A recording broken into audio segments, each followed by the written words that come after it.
Assalomu alaykum aziz do'stlar, sizlar bilan Silk Road Koreya jamoasi Janubiy Koreyaning Incheon shahridan bugun sizlarga bitta zo'r taklif bilan chiqyapmiz. Ko'rib turishingiz mumkin, qarshimizdagi avtomobil Hyundai Porter 2-avlod 1 tonnalik.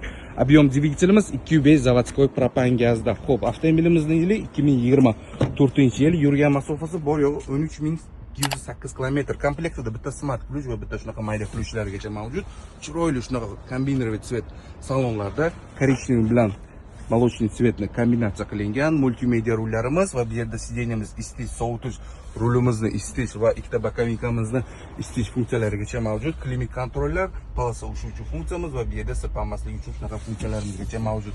Orqa qismini ko'rib turishingiz mumkin. Kattagina. Xo'p, avtomobil to'liq ko'zdan kechirilib chiqildi. Zavodskoy kraskada bironta joyida qirilgan, urilgan yoki zanglagan alomatlari yo'q do'stlar. Avtomobilimiz narxiga kelsak, hamma xarajatlari ichida 28500 dollar deyapmiz. Kimga agar shu avtomobil qiziq bo'lsa, bemalol pastdagi raqamlarga qo'ng'iroq qilib qo'shimcha ma'lumot olishingiz mumkin.